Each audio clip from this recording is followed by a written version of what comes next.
Hello, I'm Dr. Lisa Belisle, and you are listening to or watching Radio Maine, our video podcast where we explore creativity and the human spirit. We are sponsored by the Portland Art Gallery in Portland, Maine. Today, it is my great pleasure to have Elizabeth Ross, who is the founder of The Art of Being, and also a creative spirit to a pretty high degree, and someone who works in wellness. So I'm excited to have you have a conversation with me today. Thanks for coming in. Thank you for having me. It's an honor. I appreciate it. The honor is all mine.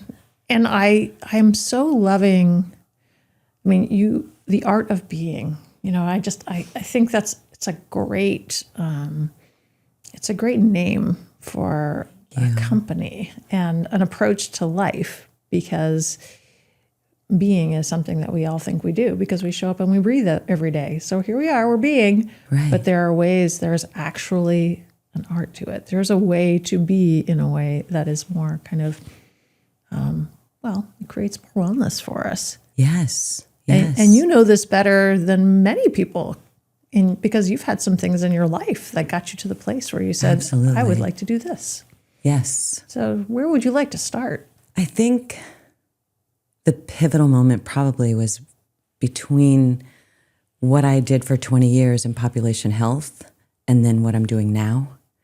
And that moment was I was head of health and well-being for the U.S. population for TD Bank. And it was 2014 at the time that I was in my office and I had like what I thought was a flu, something like my stomach was kind of fluttering and I just was lightheaded. And I called my doctor, who I have a friendship with, and I said, look, do you think you can get me in? Something's going on. And they said, no, that really actually sounds like you might be having a heart attack and we're calling the ambulance. And I said, okay.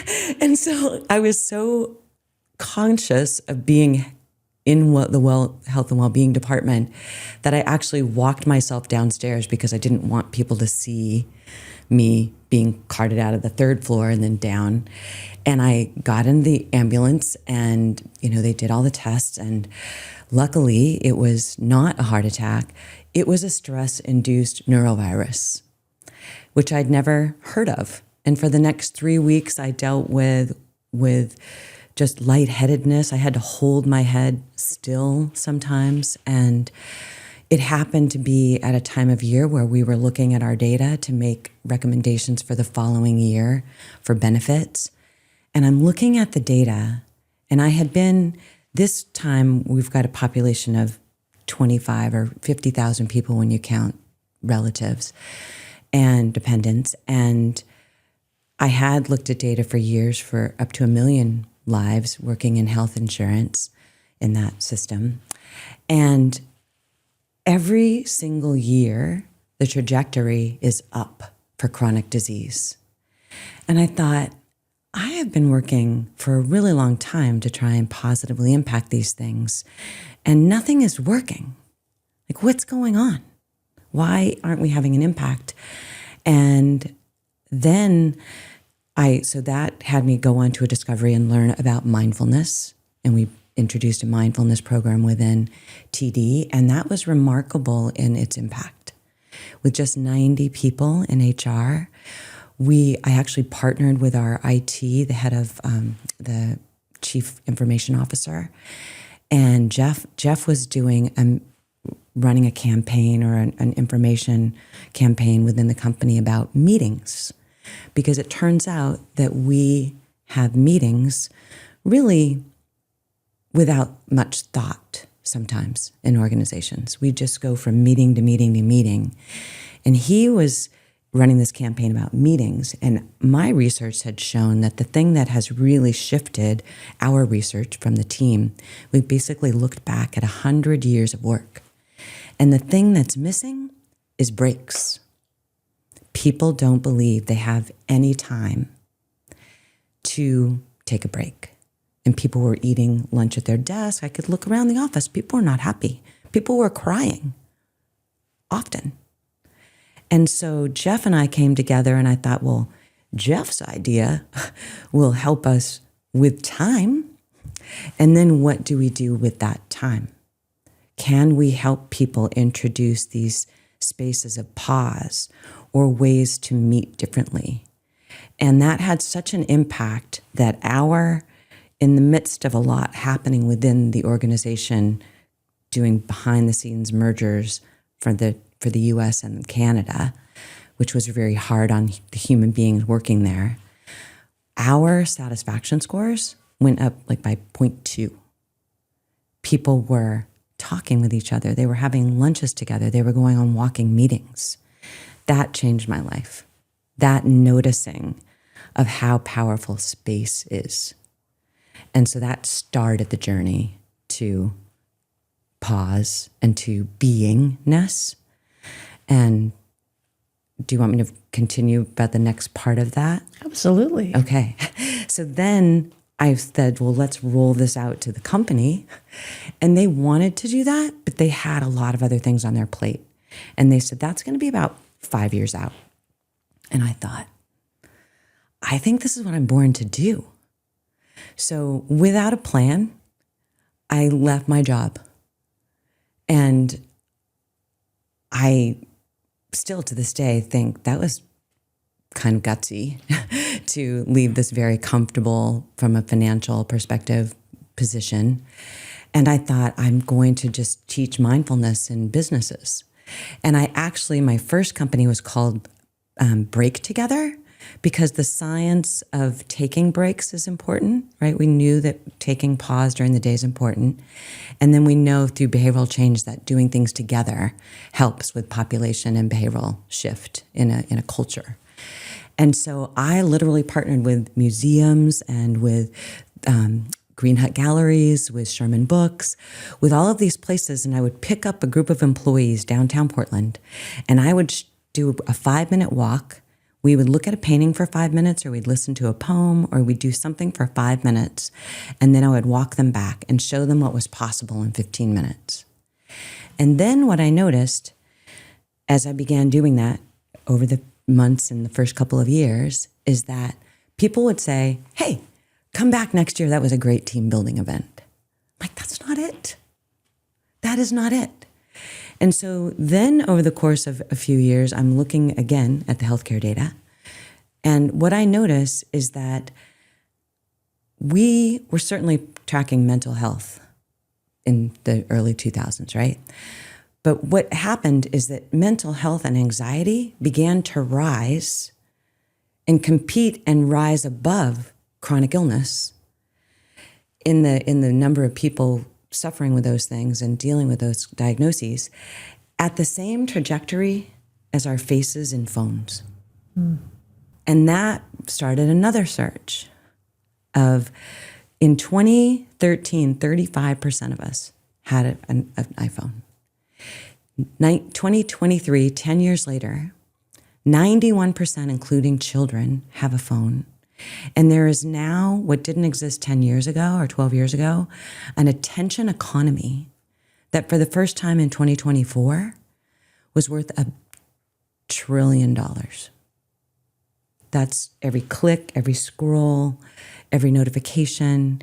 Just when we're about to put our phone down, all of those algorithms know how to pull us back in. And then that's where I am today. Because in all of the studies around mindfulness and then looking at our health and well-being data, it really comes back to being. And that was a long story, but that's the path that we don't spend time on being. So when we talk about sort of the attention economy, what you're describing very much aligns with everything I know about promoting addiction. Yes. And yet, because it's associated with, quote, work, or because it's associated with staying in touch with people, somehow we're able to say, oh, but it's okay. And it reminds me a little bit of when we said, well, it's okay to drink wine. It's good for your heart. Right. And which I'm not saying bad to drink wine, no judgment one way or the other. But I think there's always this idea that if if it's a little bit good for us, then we should be doing it. Yes. And yet, if you're talking about something that, particularly for some people, probably for most of us, arguably, for some people, you can't actually pull yourself away, then what are we doing? Oh, exactly. I was literally at this gathering, this beautiful gathering in Santa Fe 2 weeks ago. And there's a gentleman there, Master Ming Tong, who is a Qigong expert and travels around the country, around the world, teaching Qigong and teaching body and sensory intelligence and awareness. And I talked to him after one of the sessions, and I said, our phones are like heroin. And he said, no, Elizabeth, they're worse than heroin because everyone's doing it and it's free.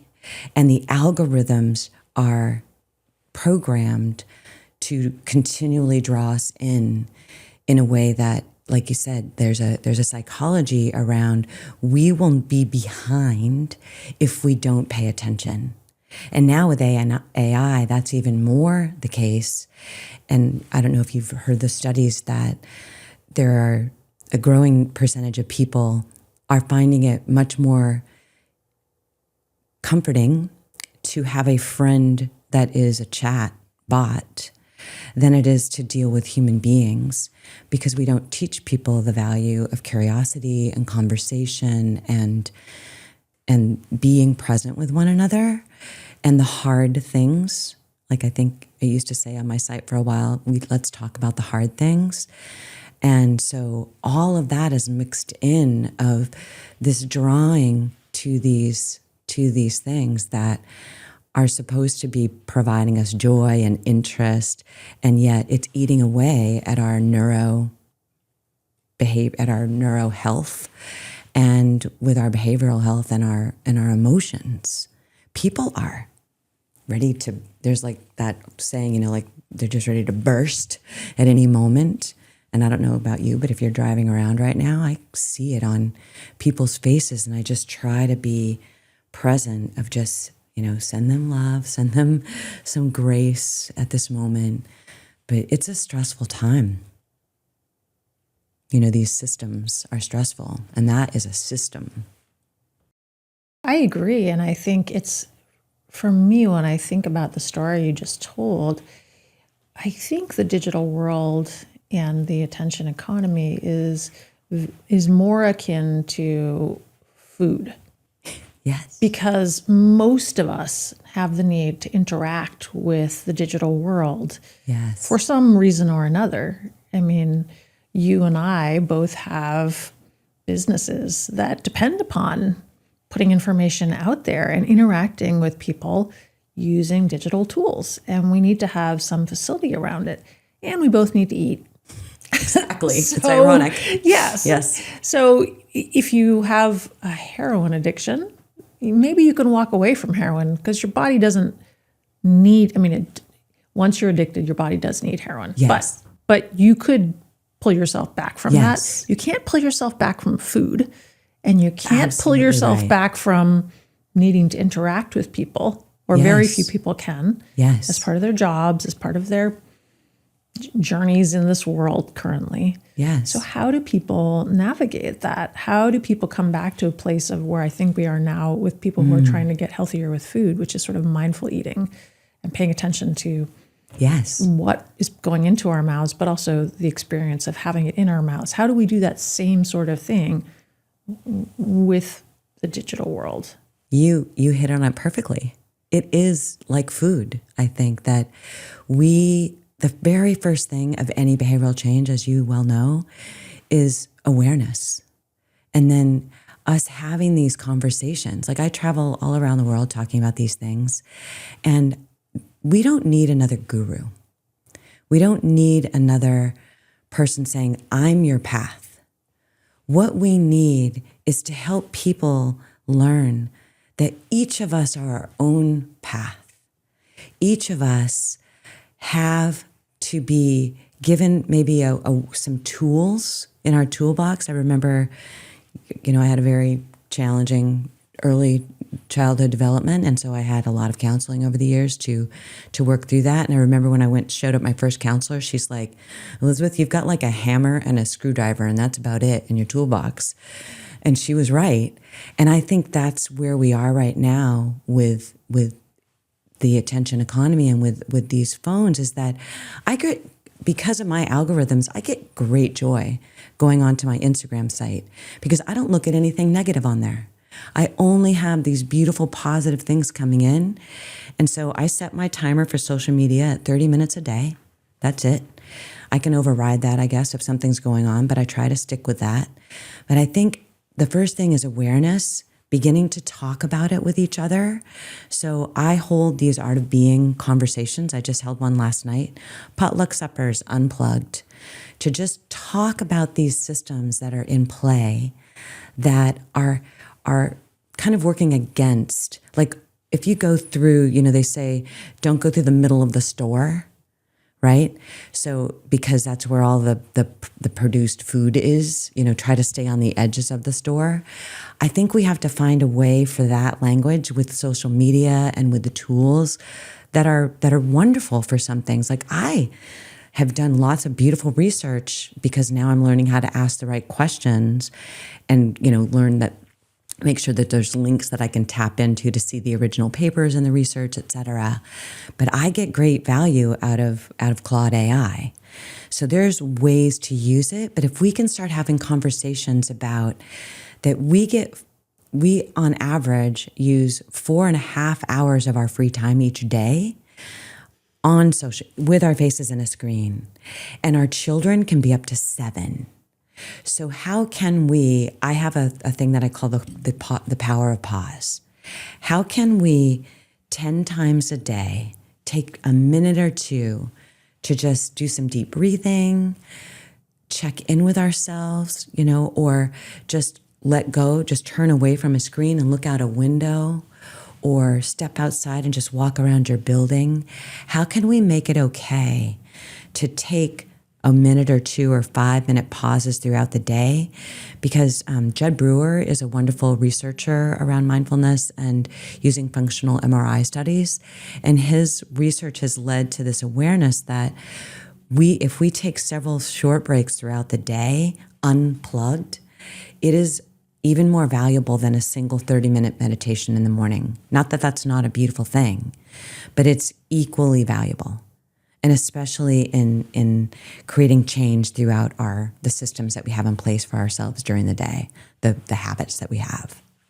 So I think those are the first 2 steps, is learning to talk about it in awareness and then doing something else instead for just a moment or 2.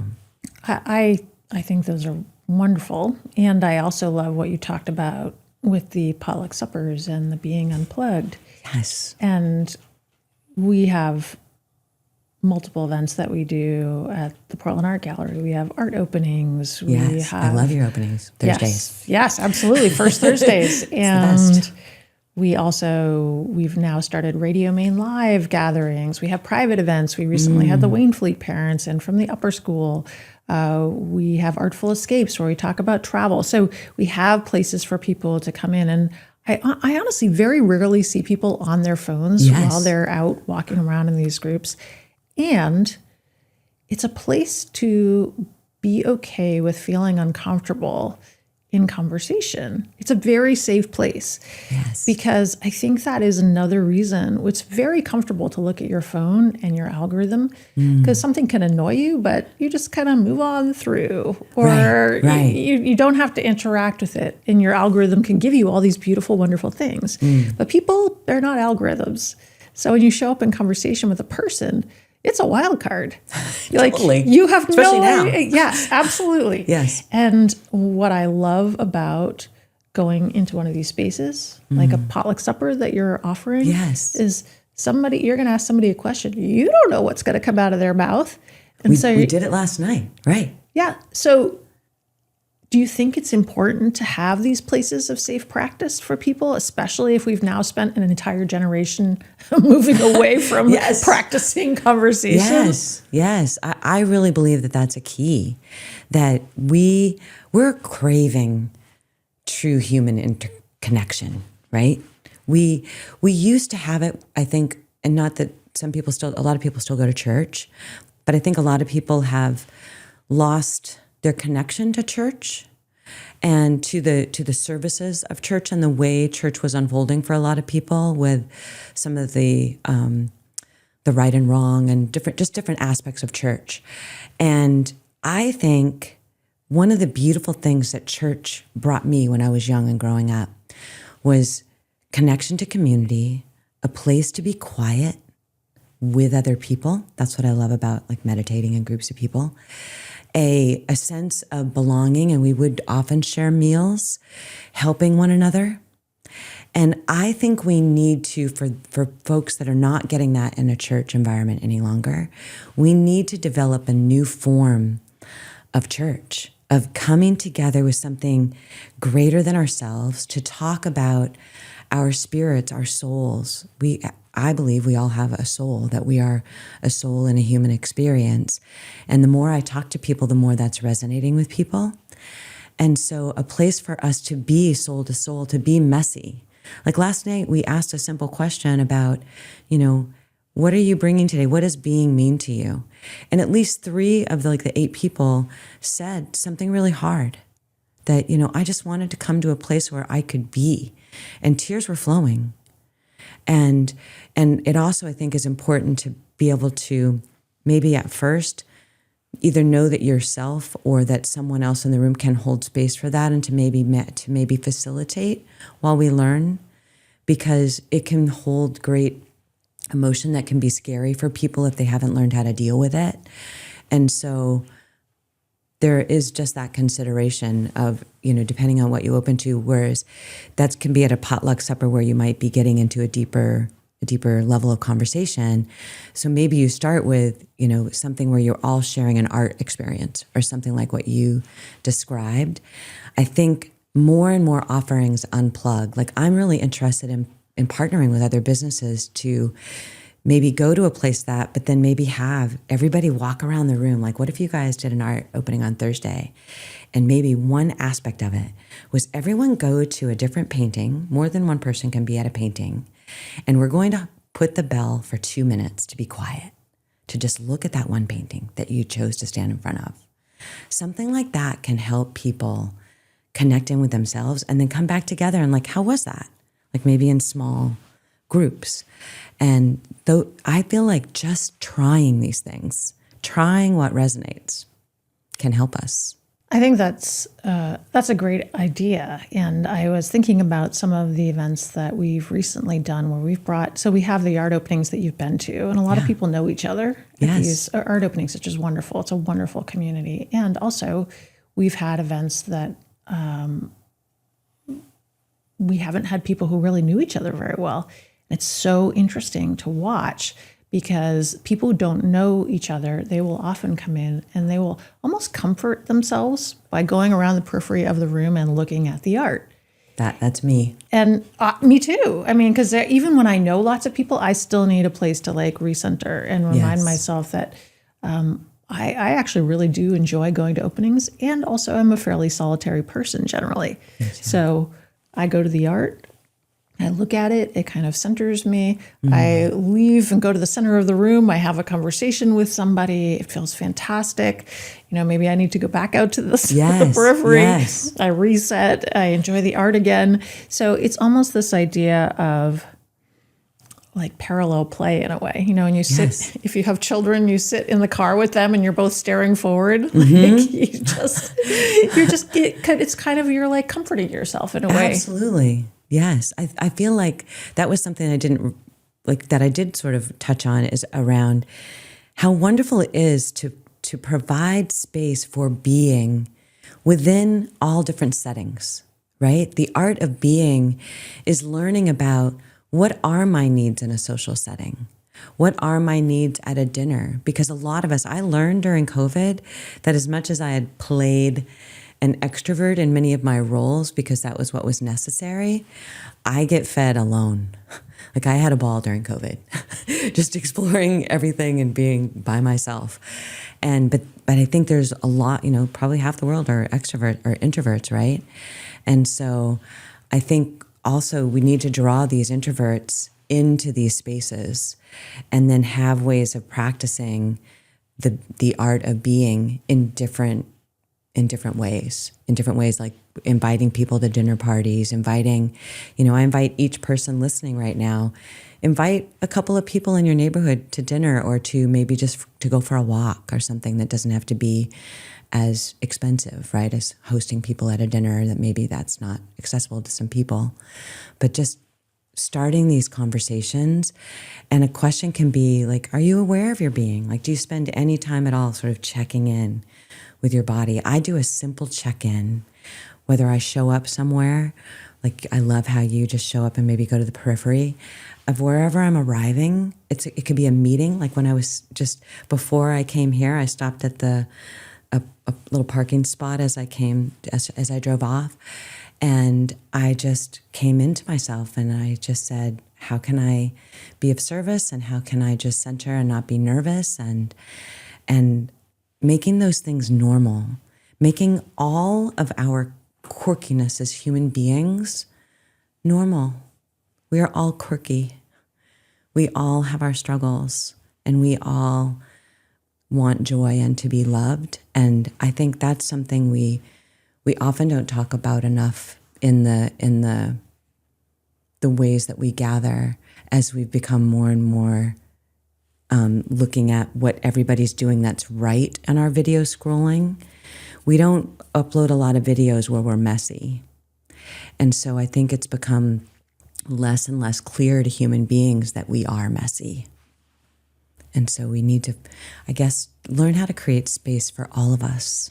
I think that's a really important observation, because one of the things that has happened over the last, I'll say 30 years, is that we've kind of medicalized the human experience. So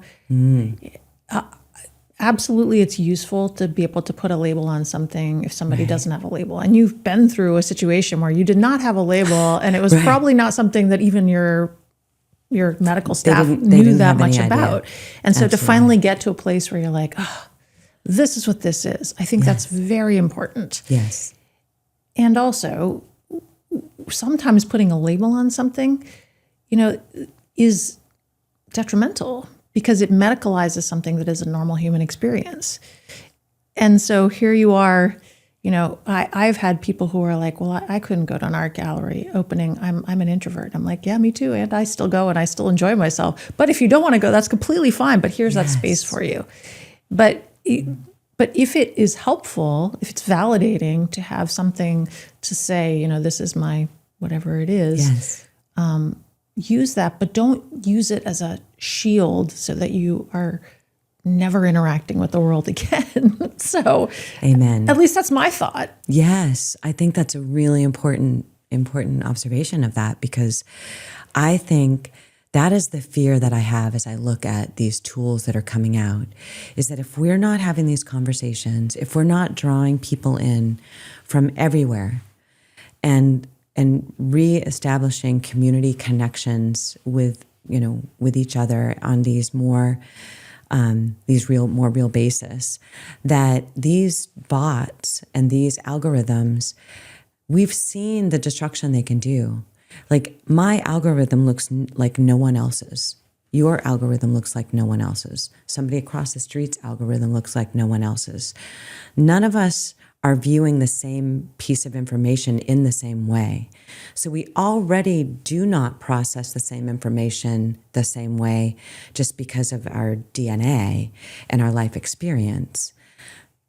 Add to that a complete divisive nature of algorithms that are designed to keep you hooked. I don't think that they were necessarily designed to separate all of us, although now I do believe that some of that is intentional, because divided we are less powerful. I think that we need to make sure that we adding these human experiences and these ways of inviting others in as a way to counteract the bot friendships that are so much more lovely to come home to. How was your day?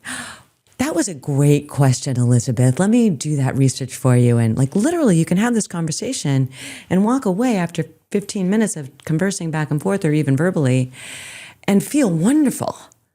So I'm not saying don't do that. If you need a little juice, a little injection of wonderful. However, let's help each other remember that as beings, it's not going well by us living in these systems. So we need to talk about it everywhere we can, in my opinion. Like, I'll go high and low to share this message of let's have these conversations and like needle out the folks that we see stuck in their house or their bedroom. And like, let's ask them to do something. I want to just share a funny story, and then I want to talk about sort of intergenerational experience, because I think Yes. that's something that you brought up earlier when you were talking about church that for me I think has relevance.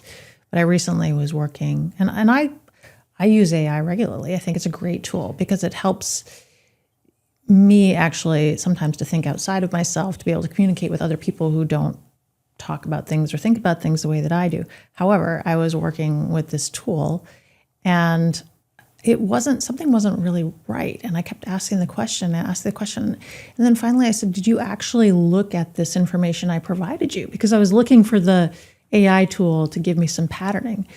And it essentially came back to me, and I had to ask several times. It was actually like talking to a child. And it was like, no, I've actually not been looking at this. I'm sorry I lied to you. And I was thinking, oh my goodness. Wow. The bot is telling me that not only it said, I'm not programmed to do it this way. So I'm like, so you've been lying all along. Wow. And I actually thought, like, not that my children ever lied to me about anything, of course, but I actually thought, this feels really familiar. Like, how many times do you have a conversation with somebody and you're like, they're not telling me the truth, but they're not owning up to it. Well, and honoring that you had that sense. That's another thing. So we have been trained to believe that things outside of us are right. Yes. Right? Especially like research tools and things like that. Right. If you get back one article that looks like it was a policy paper or some, scientific study, you're like, I'm in. Right. And then I automatically second guess my own intuition. And thank God you knew enough to check your intuition. That's another thing that we need to pay attention to is if something doesn't feel right, let's please check on it. Please go in and ask again and again, because that's happening. But what were you going to say about the generational piece? Oh, yes, absolutely. Because for kids, here's a perfect example. Well, they may not have that gut instinct yet. Yes. And for me, I was like, oh, well, of course. AI was actually created by humans, and humans right. have different underlying motivations. Yes. So if you've got a human programmer and you're programming your AI tool because you know that if the AI tool followed something to its conclusion, it would take a very long time, it'd be very expensive, it would use up a lot of energy. So of course the human is going to program something to shortcut it. Yes. I mean, yes. It's still a human-based tool. So I kind of got a chuckle out of that ultimately we're getting back what we put in. But as you were talking about church, one of the things that came up for me, because I was raised in a church, and my mother still goes every single day, is very strongly connected to that community. And I have brothers and sisters who still go to church. Yeah. And there's so much about that experience that I valued and I value still. Yes. One of the things that I think I particularly valued was watching family generations come through the doors. And when I was young, I would see older people, I would see people with their grandchildren, I would see people mourning family members. As I've gotten older, I've seen the younger people kind of coming up through. And I don't think we have that experience in the digital world so much. I think we get the people who are like our age. Like, you're a middle-aged white woman, you're going to get middle-aged white woman stuff. Oh, but if you go into a potluck dinner and you're sitting there with somebody, they could be anywhere from 22 to, 102. And they were. And exactly. Yes. And we ranged 28 to 86 last night. I mean, and how important is that? Yes. How important is that we get to be with people who have had different lived experiences as because they were just born in a different time? Oh, I am so glad you brought this up, because to me, it is what makes life so fruitful.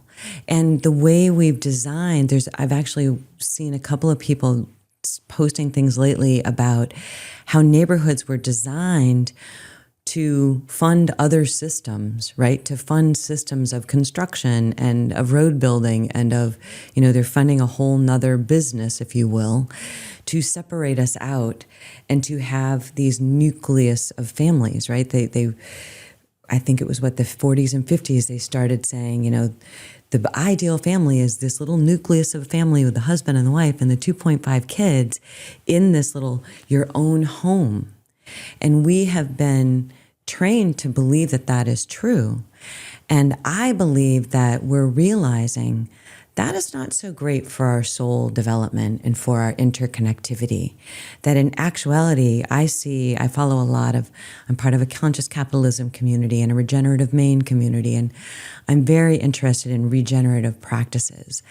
And regeneration means less extraction to me. Like, that's the simplest thing, is that how can we live more in concert with nature? And one of the things that I love is I see young people doing out of necessity is finding these little houses, maybe 1 or 2 houses, buying them or buying land, and then inviting other people to build tiny houses on those lands and bringing generations back together. Because I don't know about you, but you are not, but I am in my 60s, and I'm thinking, what do I want to do with the next third of my life if I'm lucky? And I don't want to live it in a community of people my own age. I want to live with young people. I moved into a neighborhood and I started doing all this research. I live in Meeting House Hill in South Portland.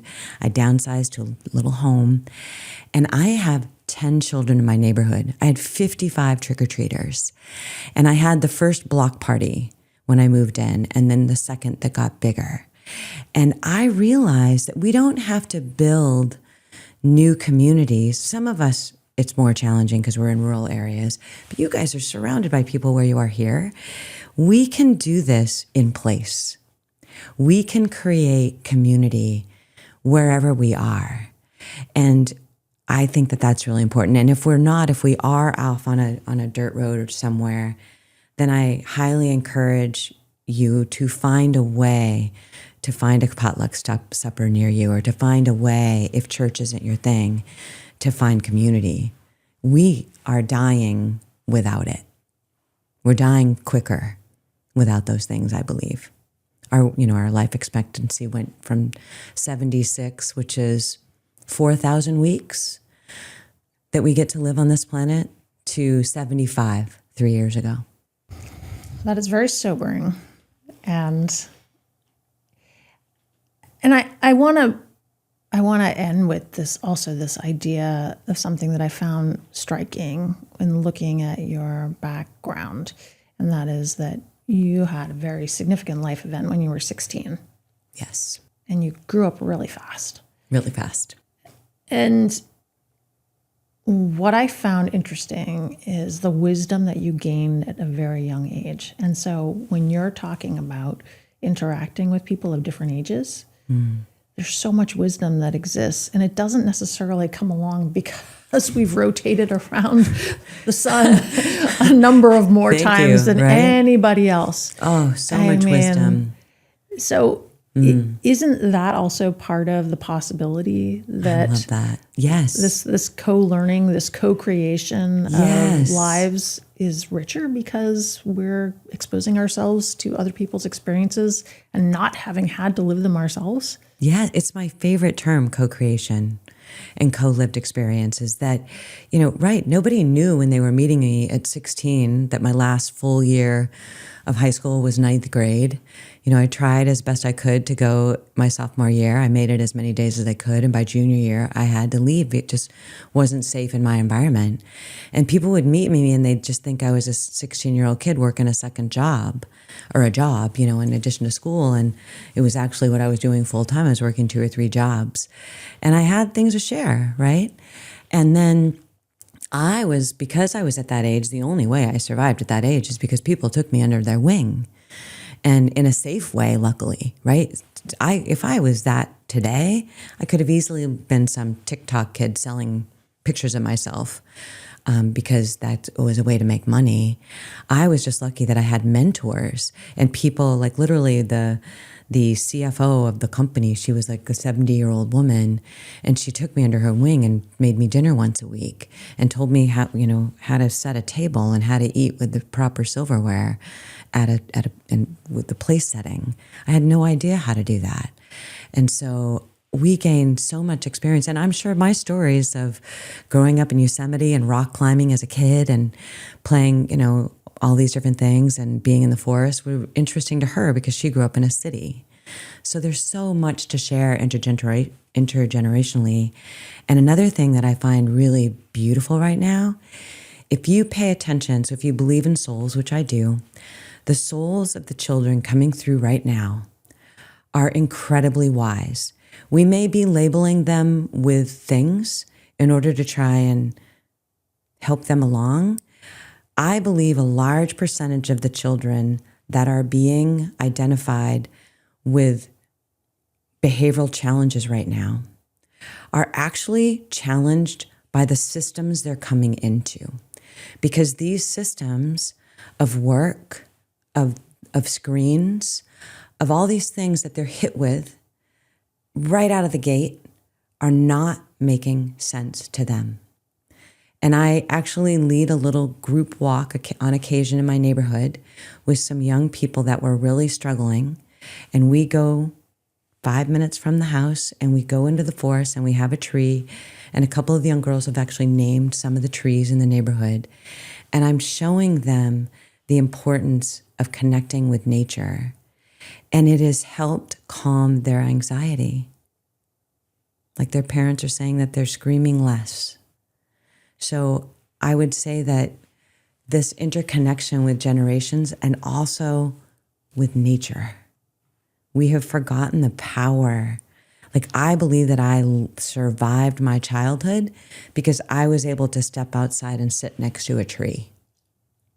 I really do believe that. And now we have the scientific instruments and tools to study that our cortisol and our stress hormones are reduced when we sit next to a tree for 15 minutes. Pretty beautiful.